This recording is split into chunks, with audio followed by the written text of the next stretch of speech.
Hello my dear students, ಹೇಗಿದ್ದೀರಾ ಎಲ್ಲರೂ? Welcome to Pallavi tutorials. ಮಕ್ಕಳ ಈ ಒಂದು ವಿಡಿಯೋದಲ್ಲಿ ಸೆಕೆಂಡ್ PUC ಅಕೌಂಟೆನ್ಸಿ ನಾಡಿದ್ದು ನಡೆಯುವಂಥ ಎಕ್ಸಾಮಿಗೆ 1 ಮಾರ್ಕಿನ ಇಂಪಾರ್ಟೆಂಟ್ ಕ್ವಶನ್ಸ್ ಯಾವುದು ಅಂತ ಹೇಳ್ತಾ ಇದ್ದೀನಿ. ಸೊ ಆಲ್ರೆಡಿ ನಾನು 1 ಮಾರ್ಕಿನ ಒಂದು ಇಂಪಾರ್ಟೆಂಟ್ ಟಾಪಿಕ್ನ ಹೇಳಿಬಿಟ್ಟು ಲೆಂತ್ ಇದೆ ವಿಡಿಯೋ, 30 ಮಿನಿಟ್ಸ್ ಇದೆ. ಆದರೂ ಕೂಡ ಅದರಲ್ಲಿ ಸಾಕಷ್ಟು ಇನ್ಫಾರ್ಮೇಷನ್ಗಳನ್ನ ಕವರ್ ಮಾಡಿದ್ದೀನಿ. ಕಾರಣ ಏನು ಅಂತ ಹೇಳಿದ್ರೆ MCQ ಕ್ವಶನ್ಸ್ ಆಗಿರ್ಬೋದು, 1 ಮಾರ್ಕ್ ಕ್ವಶನ್ಸ್ ಆಗಿರ್ಬೋದು, ಅಲ್ಲಿ ಕೇಳುವಂತಹ ಪ್ರಾಬ್ಲಮ್ಸ್ಗಳು ಹೇಗಿರುತ್ತೆ. 1 ಮಾರ್ಕಿಗೂ ಕೂಡ ಪ್ರಾಬ್ಲಮ್ ಕೇಳ್ತಾರೆ ಅನ್ನೋ ನಿಮಗೆ ಆಲ್ರೆಡಿ ಗೊತ್ತಿದೆ ಅಲ್ವಾ. ಸೊ ಯಾವ ರೀತಿ ಕೇಳಬಹುದು ಅನ್ನೋದಕ್ಕೆ ಒಂದು ವಿಡಿಯೋನ ಮಾಡಿ ಅಪ್ಲೋಡ್ ಮಾಡಿದ್ದೀನಿ. ಆ ವಿಡಿಯೋದಲ್ಲಿ ಸಾಕಷ್ಟು ಇನ್ಫಾರ್ಮೇಷನ್ ಇದೆ. ಬಟ್ ನಿಮಗೆ ಸಪ್ರೇಟಾಗಿ ಒಂದೊಂದು ವಿಡಿಯೋಗಳು ಬೇಕಾಗತ್ತೆ ಅನ್ನುವಂಥ ಕಾರಣಕ್ಕೆ ಮ್ಯಾಥ್ ದ ಫಾಲೋಯಿಂಗಿಗೆ ಒಂದು separate video, fill in the ಬ್ಲಾಂಕ್ಸಿಗೆ ಒಂದು ಸಪ್ರೇಟ್ ವಿಡಿಯೋ ಮಾಡಿ ಅಪ್ಲೋಡ್ ಮಾಡಿದ್ದೀನಿ. ನೆಕ್ಸ್ಟ್ ಅದಾದ್ರ ಮೇಲೆ ಇಲ್ಲಿ 1 ಮಾರ್ಕಿಗೆ ಬನ್ನಿ. 1 ಮಾರ್ಕಲ್ಲಿ ಏನಾಗುತ್ತೆ ಅಂತ ಹೇಳಿದ್ರೆ ಟೋಟಲ್ ಆಗಿ ನಿಮಗೆ ಎಷ್ಟು ಕ್ವಶನ್ಸನ್ನು ಕೇಳ್ತಾರೆ? 1 ಮಾರ್ಕಿಗೆ 5 ಕ್ವಶನ್ಸನ್ನು ಕೇಳ್ತಾರೆ. ಆದರೆ ಆ 5 ಕ್ವಶನ್ಸಲ್ಲಿ ಒಂದು ಎಕ್ಸ್ಪ್ಯಾಂಡ್ ಕ್ವಶನ್ ಇರುತ್ತೆ, ಇನ್ನೊಂದು ಟ್ರೂ ಆರ್ ಫಾಲ್ಸ್ ಕ್ವಶನ್ ಇರುತ್ತೆ. ಅದ್ರ ಜೊತೆಗೆ ಕೆಲವೊಂದು ಎಕ್ಸಾಂಪಲ್ಲು, ಮೀನಿಂಗು, ಟೈಪ್ಸು ಅಥವಾ 1 ಮಾರ್ಕಿನ ಪ್ರಾಬ್ಲಮ್ಮು ಇರುತ್ತೆ. ಅದನ್ನೇ ಹೇಳಿದ್ದು 1 ಮಾರ್ಕಿನ ಪ್ರಾಬ್ಲಮ್ ಏನು ಕವರ್ ಆಗುತ್ತಲ್ಲ ಆ ವಿಡಿಯೋ ಆಲ್ರೆಡಿ ನಾನು ಅಪ್ಲೋಡ್ ಮಾಡಿಬಿಟ್ಟಿದ್ದೀನಿ. ಅದರಲ್ಲಿ MCQನೂ ಬರುತ್ತೆ, 1 ಮಾರ್ಕಿಗೆ ಬರೋ ಪ್ರಾಬ್ಲಮ್ಮು ಬರುತ್ತೆ. ಅರ್ಥ ಆಯ್ತಾ? ನೆಕ್ಸ್ಟು ಸೆಕೆಂಡ್ ವಿಡಿಯೋದಲ್ಲಿ ನಾನು ನಿಮಗೆ ಫಿಲ್ ಇನ್ ದ ಬ್ಲ್ಯಾಂಕ್ಸು, ಆಮೇಲೆ ಮ್ಯಾಥ್ ದ ಫಾಲೋಯಿಂಗು, ಆಮೇಲೆ ಅದ್ರ ನೆಕ್ಸ್ಟು ಈ 1 ಮಾರ್ಕಲ್ಲಿ 5 ಮಾರ್ಕ್ಸ್ ನೀವು ತಗೊಳ್ಬೇಕು ಅಂತ ಹೇಳಿದ್ರೆ ಪ್ರಾಬ್ಲಮಿಂದ ಆಯಿತು, ಅಲ್ಲಿ 1 ಮಾರ್ಕ್ ಆಯಿತಾ ನಿಮ್ಮದು. ನೆಕ್ಸ್ಟು ಎಕ್ಸ್ಪ್ಯಾಂಡ್ ಕೇಳ್ತಾರೆ. ನಿಮ್ಮ ಅಕೌಂಟೆನ್ಸಿಯಲ್ಲಿ ಯಾವ್ಯಾವ ಎಕ್ಸ್ಪ್ಯಾಂಡ್ ಕಾನ್ಸೆಪ್ಟ್ಗಳನ್ನ ನೋಡ್ಕೊಳ್ಬೇಕು ಅನ್ನೋ ನಿಮಗೆ ಗೊತ್ತಿರಬೇಕು. ನೀವು ಎಕ್ಸ್ಪ್ಯಾಂಡ್ ಕ್ವಶನ್ಸ್ನ ಕರೆಕ್ಟಾಗಿ ನೋಡಿಕೊಂಡ್ರೆ ಅಲ್ಲಿ 1 ಮಾರ್ಕ್ ಬರುತ್ತೆ. ಸೊ ಈ ಹಿಂದಿನ ವಿಡಿಯೋದಲ್ಲಿ ನಾನು ಎಕ್ಸ್ಪ್ಯಾಂಡ್ ಕ್ವಶನ್ಸು ಯಾವ್ದ್ಯಾವುದು ಅನ್ನೋದನ್ನು ಅಪ್ಲೋಡ್ ಮಾಡಿದ್ದೀನಿ, ಕರೆಕ್ಟಾಗಿ ನೋಡ್ಕೊಳ್ಬೇಕು. ಎಕ್ಸ್ಪ್ಯಾಂಡ್ ಟಾಪಿಕ್ ಯಾವ್ದ್ಯಾವ್ದು ಬರುತ್ತೆ, ಜಾಸ್ತಿ ಇಲ್ಲ, ಆಲ್ರೆಡಿ ನಿಮಗೆ ಹೇಳಿಬಿಟ್ಟಿದ್ದೀನಿ, ಜಾಸ್ತಿ ಇಲ್ಲ. ಏನೇನು ಎಕ್ಸ್ಪ್ಯಾಂಡ್ ಟಾಪಿಕ್ಗಳು ಬರುತ್ತೆ ಅನ್ನೋದನ್ನು ಹೇಳಿದ್ದೀನಿ, ಆ ವಿಡಿಯೋ ವಾಚ್ ಮಾಡಿ. ಈ ವಿಡಿಯೋದಲ್ಲಿ ಟ್ರೂ ಆರ್ ಫಾಲ್ಸ್ ಕಾನ್ಸೆಪ್ಟು ಯಾವ್ದು ಕೇಳ್ತಾರೆ ಅನ್ನೋದನ್ನು ಹೇಳಿದ್ದೀನಿ. ಏನಿಲ್ಲ, 10 ಕ್ವಶನ್ಸನ್ನ ಕೊಟ್ಟಿದ್ದೀನಿ ಅಷ್ಟೇ. ಈ 10 ಕ್ವಶನ್ಸನ್ನ ನೋಡ್ಕೊಂಡು ಹೋಗಿ ಮಕ್ಕಳೇ. ಅದು ಬಿಟ್ಟು ನಿಮಗೇನಾದರೂ ಸ್ವಲ್ಪ ಜನರಲ್ ನಾಲೆಡ್ಜಲ್ಲಿ ತೆಗೆದ್ರೆ ನೀವು ಕಾನ್ಸೆಪ್ಟನ್ನ ಅರ್ಥ ಮಾಡ್ಕೊಂಡಿರ್ತೀರಿ, ಈಸಿಯಾಗಿ ಬರಿಬೋದು. ಕಾರಣ ಅಡ್ಮಿಷನ್ ಅಂದರೆ ಏನು, ರಿಟೈರ್ಮೆಂಟ್ ಅಂದರೆ ಏನು, ಡಿಸಲ್ಯೂಷನ್ ಅಂದರೆ ಏನು, ಡೆತ್ ಅಂದರೆ ಏನು, ಈ 4 ಕಾನ್ಸೆಪ್ಟ್ಗಳು ನೀವು ಪ್ರಾಬ್ಲಮ್ ಮಾಡೋದ್ರಿಂದ ಅದಕ್ಕೆ ಒಂದು ಥಿಯರಿ ರೆಡಿ ಇರ್ತೀರಿ, ಅದ್ರ ಬಗ್ಗೆ ನಿಮಗೆ ನಾಲೆಡ್ಜ್ ಇರುತ್ತೆ. So according to blueprint ಇಲ್ಲಿ ನಿಮಗೇನು 3 ಮಾಡೆಲ್ ಪೇಪರ್ನ ರಿಲೀಸ್ ಮಾಡಿದ್ದಾರೆ. ಸೊ ಅದ್ರ ಬೇಸ್ ಮೇಲೆ ನಾನೊಂದು 10 ಕ್ವಶನ್ಸನ್ನ ಪ್ರಿಪೇರ್ ಮಾಡಿದ್ದೀನಿ. ಆ 10 ಕ್ವಶನ್ಸು ಟ್ರೂ ಆರ್ ಫಾಲ್ಸಿಗೆ ಸಂಬಂಧಪಟ್ಟಿದ್ದು. ಫಸ್ಟು ನಾವು ಆ ಕ್ವಶನ್ಸ್ ಏನು ಅಂತ ನೋಡೋದಕ್ಕಿಂತ ಮುಂಚೆ ನಿಮ್ಮ 3 ಮಾಡೆಲ್ ಕ್ವಶನ್ ಪೇಪರಲ್ಲಿ ಏನು ಟ್ರೂ ಆರ್ ಫಾಲ್ಸ್ ಕೇಳಿದ್ದಾರೆ ಅನ್ನೋದನ್ನು ಒಂದ್ಸಲ ನೋಡ್ಕೊಳ್ಳೋಣ. ಅದಕ್ಕಿಂತನೂ ಮುಂಚೆ ನಿಮ್ಮ ಸೀನಿಯರ್ಸಿಗೆ ಅಂತ ಹೇಳಿದ್ರೆ ಲಾಸ್ಟ್ ಇಯರು 2024 ಆ್ಯನುವಲ್ ಎಕ್ಸಾಮ್ ಆಯ್ತಲ್ಲ, ಅಲ್ಲಿ 1 ಮಾರ್ಕಿಗೆ ಏನು ಕ್ವಶನ್ ಕೇಳಿದ್ದಾರೆ ಟ್ರೂ ಆರ್ ಫಾಲ್ಸಲ್ಲಿ ಅನ್ನೋದು ನೋಡೋಣ. ಸೊ ಎಕ್ಸ್ಪ್ಯಾಂಡು ಆಲ್ರೆಡಿ ಮುಗ್ದಿದೆ. ಓಕೆ, ಟ್ರೂ ಆರ್ ಫಾಲ್ಸಲ್ಲಿ ಏನು ಕ್ವಶನ್ ಕೇಳಿದ್ದಾರೆ? Accumulated profit is transferred to continuing partners capital accounts. True or false ಹೇಳಿ ಅಂತ ಹೇಳಿದ್ದಾರೆ. ಅಕ್ಯುಮುಲೇಟೆಡ್ ಪ್ರಾಫಿಟ್ನ ನಾವು ಕಂಟಿನ್ಯೂಯಿಂಗ್ ಪಾರ್ಟ್ನರ್ಸ್ ಯಾರು ಇರ್ತಾರಲ್ಲ, continuing partners means old as well as new partner, ಅವರ ಅಕೌಂಟ್ ಕ್ಯಾಪಿಟಲ್ ಅಕೌಂಟಿಗೆ ನಾವು ಟ್ರಾನ್ಸ್ಫರ್ ಮಾಡ್ತೀವಿ ಅಂತ ಇದೆ ಟ್ರೂ. ಸೊ ಈ ಕ್ವಶನ್ನೇ ಈ ವರ್ಷದ 3 ಮಾಡೆಲ್ ಕ್ವಶನ್ ಪೇಪರ್ ಏನು ರಿಲೀಸ್ ಮಾಡಿದ್ದಾರೆ ನಿಮಗೆ, ಅದ್ರ ಬೇಸ್ ಮೇಲೆ ನಾನು ಕ್ವಶನ್ಸನ್ನ ರೆಡಿ ಮಾಡುವಾಗ ಈ ಕ್ವಶನ್ನು ಕೂಡ ಕವರ್ ಆಗಿದೆ. ಓಕೆನಾ? ಸೊ ಹಾಗಾದರೆ ಫಸ್ಟು ನಿಮ್ಮ ಒಂದು ಮಾಡೆಲ್ ಕ್ವಶನ್ ಪೇಪರಲ್ಲಿ ಇರುವಂಥ ಪ್ರಾಬ್ಲಮ್ನ ನೋಡ್ಕೊಂಡು ಹೋಗೋಣ. ಇಲ್ಲಿ ಏನಿದೆ ಕ್ವಶನ್ನು ಅನ್ನೋದನ್ನು.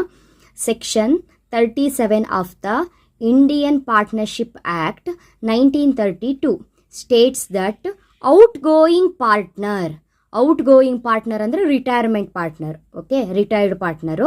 outgoing partner has an option to receive either interest at 6% per annum till the date of payment or such share of profits which has been earned with his money.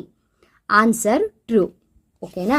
Next ಇನ್ನೊಂದು ಪೇಪರಲ್ಲಿ court can order a firm to be dissolved when a partner becomes insane. Yes, true. Answer true. Next one, ಇನ್ನೊಂದು ಪೇಪರಲ್ಲಿ deceased partner may be paid in 1 lump sum or installments with interest. Answer true. ಹಾಗಾದರೆ ಒಂದಿಷ್ಟು ಕ್ವಶನ್ಸ್ಗಳನ್ನ ನಾನು ready ಮಾಡಿದ್ದೀನಲ್ಲ, ಈ ಕ್ವಶನ್ಸ್ಗಳನ್ನ ಒಂದ್ಸಲ ಸರಿಯಾಗಿ ನೋಡ್ಕೊಳ್ಳಿ. First one, deceased partner claim is transferred to his executor's account. True. Deceased partner may be paid in 1 lump sum or installments with interest. True.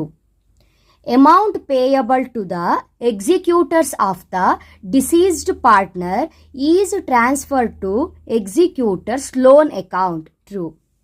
Accumulated profit is transferred to continuing partner's capital account. False. Adjustment of capitals of the remaining partners is to be made in the new ratio. True. Next one, new share is equal to old share plus share sacrificed. False. Share gained is computed by deducting old share from the new share. True. Increase in the value of asset is debited to revaluation account. False. Gain ratio is used to adjust retiring partner's share of goodwill. True. Okay na? So these are all the questions under true or false topic. So next ಒಂದು ವಿಡಿಯೋದಲ್ಲಿ ನಿಮಗೆ ಇವಾಗ ನಾನು 1 ಮಾರ್ಕಿಗೆ ಬರುವಂತಹ important ಟಾಪಿಕ್ಕಿನ meaning, next ಅದಕ್ಕೆ example. So ಇಲ್ಲಿ give an example for extraordinary item ಅಂತ ಕೇಳಿದಾರಲ್ಲ, so ಯಾವ್ದು ಎಕ್ಸಾಂಪಲ್ಸ್ ಕೇಳ್ತಾರೆ, ಯಾಕಂತ ಹೇಳಿದ್ರೆ ಎಲ್ಲ ಪೇಪರಲ್ಲೂ ಎಕ್ಸಾಂಪಲ್ಲೇ ಕೇಳಿದ್ದಾರೆ. ಇಲ್ಲೂ ಕೂಡ give an example for extraordinary item. ಇನ್ನೊಂದು ಪೇಪರಲ್ಲಿ give an example for cash outflow from financing activity. Next ಇನ್ನೊಂದು 1 ಮಾರ್ಕಲ್ಲಿ ನಿಮಗೆ give an example for non current asset. So ಒಂದು ಎಕ್ಸಾಂಪಲ್ ಕ್ವಶನ್ ಇರುತ್ತೆ, ಯಾವ್ಯಾವ ಎಕ್ಸಾಂಪಲ್ಸನ್ನ ಕೇಳ್ತಾರೆ ಜಸ್ಟ್ ಒನ್ ನೋಡ್ಕೊಂಡ್ರು ಸಾಕಲ್ಲ. ಎಕ್ಸಾಂಪಲ್ಸ್ ಕೇಳೋದ್ರಿಂದ ಯಾವ್ಯಾವ ಎಕ್ಸಾಂಪಲ್ಸ್ ಕವರ್ ಆಗುತ್ತೆ ಅನ್ನೋದನ್ನ ನೆಕ್ಸ್ಟ್ ವಿಡಿಯೋದಲ್ಲಿ ಹೇಳ್ತೀನಿ. ಸೊ ನೋಡಿ, ಈ ಟಾಪಿಕ್ಗೆ ಇಲ್ಲಿ 1 ಮಾರ್ಕಿನ 5 ಕ್ವಶನ್ಸ್ ಏನಿರುತ್ತೆ, 5 ಕ್ವಶನ್ಸಿಗೆ 5 ವಿಡಿಯೋ ಇದೆ. ಎಲ್ಲ 6 to 8 ಬಿಲೋ 10 ಮಿನಿಟ್ಸ್ ವಿಡಿಯೋ ನೋಡಿಕೊಂಡ್ರೆ 5 ಮಾರ್ಕ್ಸು ಈಸಿಯಾಗಿ ನೀವು ತೊಗೊಳ್ಬಹುದು. ಓಕೆನಾ? ಯಾವುದೋ ಒಂದು ಕ್ವಶನ್ ಪೇಪರಲ್ಲಿ ಇದೆ ಅಂತ ಸುಮ್ಮನೆ ಹಾಗೆ ನೀವು ನೋಡ್ಕೊಂಡು ಹೋದರೆ, ಜಸ್ಟ್ ಕ್ವಶನ್ ಪೇಪರ್ಲಿರೋ ಕ್ವಶನ್ಸ್ ಮಾತ್ರ ನೋಡ್ಕೊಂಡು ಹೋದರೆ ಅದು ಬರಬಹುದು, ಬರದೇನೂ ಇರಬಹುದು. ಬಂದರೆ ನಿಮ್ಮ ಲಕ್ಕು, ಬಟ್ ಬರ್ದೇನೂ ಇರಬಹುದಲ್ಲ. ಅದ್ರ ಬೇಸ್ ಮೇಲೆ ಆ ಕ್ವಶನ್ನು ಯಾವ ಚಾಪ್ಟ್ರಲ್ಲಿ ಬಂದಿದೆಯೋ ಅದ್ರ ಮೇಲೆ ಉಳಿದಿರುವಂಥ ಕ್ವಶನ್ಸಲ್ಲಿ ಒಂದು ಕ್ವಶನ್ನ ತೆಗಿಬೋದಲ್ಲ. ಸೊ ಈ ರೀತಿಯೇ ನಾವು ಕ್ಯಾಲ್ಕುಲೇಟ್ ಮಾಡಬೇಕಾಗುತ್ತೆ. ಸೊ ಕರೆಕ್ಟಾಗಿ ಓದ್ಕೊಂಡೋದ್ರೆ ಒಳ್ಳೆ ಸ್ಕೋರನ್ನು ಮಾಡ್ಬೋದು. ನೆಕ್ಸ್ಟು ಒನ್ಸ್ ಅಗೇನ್ ಹೇಳ್ತಾ ಇದ್ದೀನಿ, ನಿಮ್ಮ ಅಕೌಂಟೆನ್ಸಿಗೆ ಸಂಬಂಧಪಟ್ಟಾಗೆ 6 ಮಾರ್ಕ್ಸ್ ಮತ್ತು 12 ಮಾರ್ಕ್ಸಿನ ಪ್ರಾಬ್ಲಮ್ಸ್ ಈಸಿಯಾಗಿ ಹೇಗೆ ಸಾಲ್ವ್ ಮಾಡಬೇಕು. 12 ಮಾರ್ಕ್ಸಿಗೆ ಕಂಪಲ್ಸರಿ 10, 6 ಮಾರ್ಕ್ಸ್ ಕ್ವಶನಿಗೆ ಕಂಪಲ್ಸರಿ 5 ಎಕ್ಸಾಕ್ಟಾಗಿ ಬರುತ್ತೆ. ಆ ರೀತಿ ನಾನು ಪ್ರಾಬ್ಲಮ್ಸನ್ನು ನಿಮಗೆ ಹೇಳ್ಕೊಟ್ಟಿದ್ದೀನಿ. ಹೆವಿ ರನ್ನಿಂಗ್ ಇದೆ, ನೀವು ನೋಡ್ತಾ ಇದ್ದೀರಿ. ತುಂಬ ಮಕ್ಕಳಿಗೆ ಗೊತ್ತಾಗ್ತಾ ಇಲ್ಲ. ಓಲ್ಡ್ ವೀಡಿಯೋಸ್ ಅನ್ಕೋಬೇಡಿ, ಎಕ್ಸ್ಪ್ಲನೇಷನ್ ಅವಾಗೂ ಇವಾಗೂ ಸೇಮೇ ಇರುತ್ತೆ. ಅಲ್ಲೂ ನಾನೇ ಹೇಳಿದ್ದು, ಇಲ್ಲೂ ನಾನೇ ಹೇಳೋದು. ಬಟ್ ನಿಮಗಿಲ್ಲಿ ಥಿಯರಿನೇ ಮೇನ್ ಅಂತ ನನ್ನ ಫೀಲಿಂಗು. ಯಾಕಂದರೆ 26 ಮಾರ್ಕ್ಸ್ ಕವರ್ ಆಗುತ್ತೆ. ಹಾಗಾಗಿ ಫಸ್ಟ್ ಥಿಯರಿ ಕಂಪ್ಲೀಟ್ ಮಾಡಿನೇ ನಾಳೆ ನಿಮಗೆ ಪ್ರಾಬ್ಲಮ್ನ ಹೇಳ್ಕೊಡೋದು. ಅದ್ರ ಜೊತೆಗೆ ಎಕನಾಮಿಕ್ಸು ಕೂಡ ಹೇಳಬೇಕು. ಹಾಗಾಗಿ ಆದಷ್ಟು ಬೇಗ ಈ ಥಿಯರಿ ಟಾಪಿಕ್ ಎಲ್ಲ ಕವರ್ ಮಾಡ್ಕೋಬೇಡಿ. ನೆಕ್ಸ್ಟ್ ಬೇಗ 1 ಮಾರ್ಕನ್ನು ಕಂಪ್ಲೀಟ್ ಮಾಡಿ. 2 ಮಾರ್ಕ್ಸಿನ ಥಿಯರಿ ಕ್ವಶನ್ಸ್ ಯಾವುದು, 2 ಮಾರ್ಕ್ಸಿಗೆ ಬರುವಂತಹ ಪ್ರಾಬ್ಲಮ್. ಯಾಕಂದರೆ ಒಂದು ಪೇಪರಲ್ಲಿ ಮಾತ್ರ ಕಂಪ್ಲೀಟ್ ಥಿಯರಿ ಇದೆ, ಹೌದಾ? ನೆಕ್ಸ್ಟ್ ನೋಡಿದ್ರೆ 2 ಮಾರ್ಕ್ಸಿಗೆ ಪ್ರಾಬ್ಲಮ್ ಕೂಡ ಕೇಳಿದ್ದಾರೆ.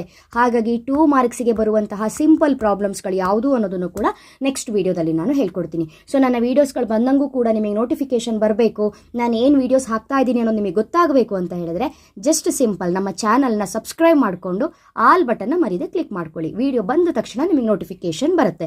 ಸೊ ಎಕ್ಸಾಮ್ ಕಂಪ್ಲೀಟ್ ಆಗೋವರೆಗೂ ನಿಮ್ಮ ಸಬ್ಜೆಕ್ಟ್ ರಿಲೇಟೆಡ್ ಇಂಪಾರ್ಟೆಂಟ್ ವೀಡಿಯೋಸು ನನ್ನ ಚಾನಲಲ್ಲಿ ಬರ್ತಾ ಇರುತ್ತೆ. ನೋಟಿಫಿಕೇಶನ್ ಬಂದಿಲ್ಲ ಅಂದರೂ ಕೂಡ ಚಾನಲಿಗೆ ವಿಸಿಟ್ ಮಾಡಿ. ಜಸ್ಟ್ ರೀಸೆಂಟ್ ಅಪ್ಡೇಟ್ ಏನೇನಿದೆ ಅದರೆಲ್ಲ ವೀಡಿಯೋಸ್ಗಳನ್ನ ನಿಮಗೆ ನೀಡಿತ್ತು ಅಂದರೆ ವಾಚ್ ಮಾಡಿ. ನೆಕ್ಸ್ಟ್ ವೀಡಿಯೋದಲ್ಲಿ ಮತ್ತೆ ಸಿಗ್ತೀನಿ. ಅಲ್ಲಿವರೆಗೂ ಚೆನ್ನಾಗಿ ಓದ್ಕೊಳ್ಳಿ. Thank you. All the best.